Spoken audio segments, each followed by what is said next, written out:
keadilan dan hukum tidak dapat dipisahkan. Artinya bahwa apapun hukum yang berlaku harus sesuai dengan keadilan, dan sebaliknya, ketika tidak ada keadilan bagi terpidana saat ini, apakah ada hukum bagi orang yang sudah melanggar aturan? Misalkan seperti yang telah diduga, di mana F2R yang telah melakukan penangkapan pada saat itu tanpa didahului dengan surat penangkapan, surat perintah.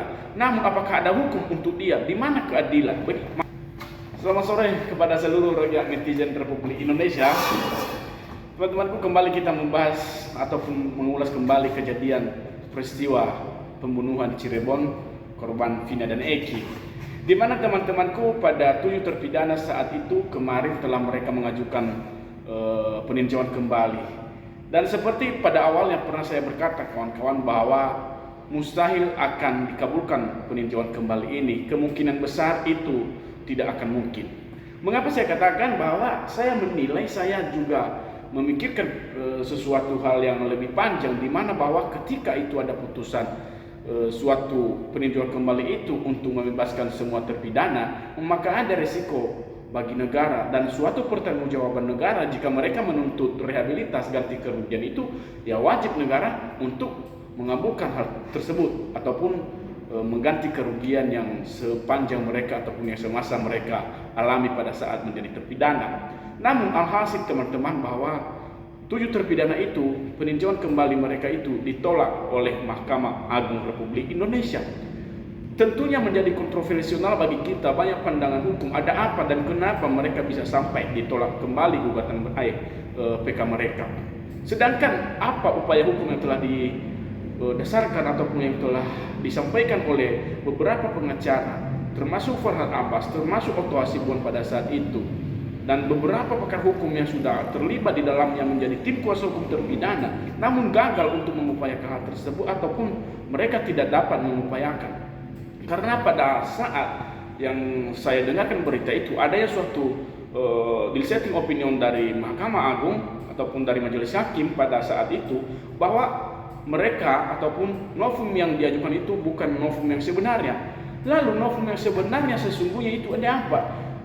Secara logika, novum terbaru itu adalah novum yang belum pernah diajukan pada saat proses persidangan, baik pada proses persidangan tahap awal hingga sampai kasasi. Artinya bahwa itu novum di luar dari proses sebelumnya. Yang mereka sudah lakukan pada saat ini, bahwa novum sudah cukup menurut saya, termasuk pada ahli. Dan juga novum-novum terbaru di mana bahwa mereka menemukan sesuatu kejanggalan terkait penangkapan, dan juga adanya suatu kesalahan yang hingga sampai saat ini adanya suatu kekeliruan terhadap putusan yang sebelumnya, di mana sampai saat ini DPO belum ditangkap dan dijadikan sebagai DPO fiktif. Artinya bahwa ini sangat kontroversial ketika kita memikirkan sesuatu di mana sih keadilan ini di Republik Indonesia ini. Teman-temanku, secara hierarki bahwa hukum ataupun keadilan harus mengikuti hukum, bahwa ketika hukum itu diterdepankan, di manakah keadilannya? Begitu sebaliknya, ketika keadilan itu lebih diterdepankan, di mana hukum yang akan berlaku? Namun ini menurutku adalah sejalan ataupun realitas bahwa keadilan dan hukum tidak dapat dipisahkan. Artinya bahwa apapun hukum yang berlaku harus sesuai dengan keadilan, dan sebaliknya, ketika tidak ada keadilan bagi terpidana saat ini, apakah ada hukum bagi orang yang sudah melanggar aturan? Misalkan seperti yang telah diduga, di mana F2R yang telah melakukan penangkapan pada saat itu tanpa didahului dengan surat penangkapan, surat perintah. Namun apakah ada hukum untuk dia? Di mana keadilan? Makanya saya katakan bahwa walaupun keadilan itu mengikuti hukum, tetapi apakah ada hukum ketika keadilan harus mengikuti, ataupun sebaliknya, apakah ada keadilan ketika hukum tidak ada? Begitulah semua pandangan menurutku, bahwa saat ini kita seluruh rakyat Indonesia dihebohkan dengan peristiwa ini. Bahkan sampai saat ini F2R yang dikatakan sampai saat ini belum juga ada suatu tujuan ataupun belum ada juga upaya selanjutnya. Bagaimana proses tahapan kepada beliau? Secara logika, bahwa ketika banyak orang yang sudah menyampaikan bahwa kebenaran hukum yang telah terjadi pada saat itu adalah mempengaruhi. Namun di balik sisi, ketika suatu bukti ataupun alat bukti yang tidak mencukupi terhadap dirinya, seharusnya juga pihak yang berwenang di Republik Indonesia ini, termasuk pihak propam, harus menelusuri. Mereka yang lebih bijak, mereka yang lebih aktif untuk melakukan penyelidikan dan penyidikan terhadap suatu dugaan tersebut, karena ini adalah tindak pidana ataupun pelanggaran hak asasi manusia, menyangkut banyak orang.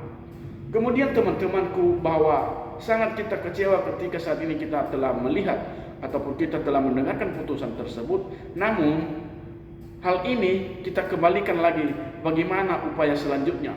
Nah, ketika upaya ataupun peninjauan kembali sudah tidak ada lagi upaya hukum, karena itu adalah alternatif terakhir, upaya hukum yang luar biasa yang paling terakhir untuk melakukan peninjauan kembali supaya dapat mereka dibebaskan ataupun tidak menjadi terpidana walaupun itu ada putusan. Seharusnya teman-temanku, ketika saat ini yang kita tunggu-tunggu kemarin adalah Bapak Presiden Prabowo telah menjadi seorang presiden, saat ini telah disahkan di 20 Oktober yang lalu, seharusnya Presiden Prabowo dapat mengeluarkan suatu diskresinya untuk memberikan suatu grasi kepada terpidana, meskipun itu bukan peninjauan kembali ataupun bukan suatu putusan yang harus membebaskan mereka. Tetapi alangkah bagusnya, alangkah lebih manusiawi ketika Prabowo mengeluarkan suatu statement, ketika Prabowo mengeluarkan suatu diskresinya untuk memberikan grasi kepada terpidana itu sangat bijak, karena mereka bukan apa yang telah mereka sampaikan ya, bahwa mereka bukan pelaku yang sebenarnya, apalagi seperti seperti Sakatatal, dia waktu itu tidak tahu apa-apa, namun main tangkap saja. Apakah ini real atau tidak? Tentunya karena ini hukum kita di Indonesia menurutku sudah cacat, tidak ada keadilan menurutku. Keadilan ini hanya orang-orang yang berkepentingan saja mereka dapat keadilan tersebut. Dan harusnya Bapak Presiden Prabowo segera turun tangan dalam hal ini, mengambil sesuatu keputusan untuk memberikan ataupun untuk mengintervensi kembali, untuk memberikan diskresinya ataupun grasi kepada 7 terpidana. Terkait dengan rehabilitas, ketika mungkin Presiden mengeluarkan grasi itu, mungkin juga negara terbebaskan dari mengganti kerugian 7 terpidana itu, karena catatannya adalah grasi, bukan sebagai terbebas dari suatu terpidana, hanya saja adalah kebijakan Presiden untuk membebaskan mereka. Oleh karena itu teman-temanku, bahwa ini adalah menjadi contoh peristiwa yang telah terjadi di Indonesia pada tahun 2016, diulas kembali pada tahun 2024. Namun sampai saat ini masih banyak orang yang mengatakan bahwa tidak ada keadilan pada peristiwa tersebut, dan nyatanya bahwa keadilan itu sudah sangat sulit untuk kita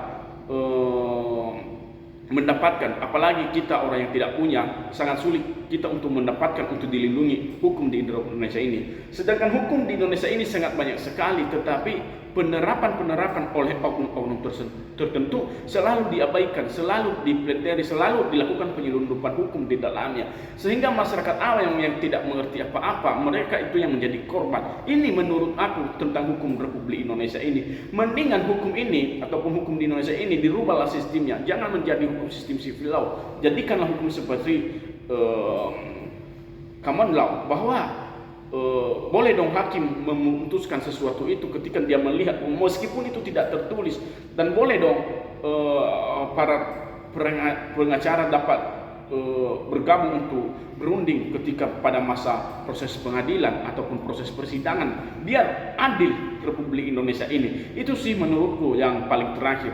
Dan bagi teman-temanku ataupun bagi para korban ataupun bagi pelaku yang sudah terpidana pada saat ini, meskipun PK kalian itu belum dapat dikabulkan pada saat ini, saya yakin dan percaya bahwa Presiden Prabowo akan mempunyai kebijakan untuk dari kalian, bahwa Presiden Prabowo adalah menjadi pemimpin yang terbaik di Indonesia ini. Dia akan saya rasa dia akan memberikan grasi buat kalian untuk dapat kalian dibebaskan dari tahanan ataupun dari penjara tersebut. Jadi teman-temanku, inilah video ini di-share. Semoga Bapak Prabowo Subianto dapat memberikan toleransi yang seadil-adilnya bagi seluruh nusa dan bangsa. Terima kasih kawan-kawan.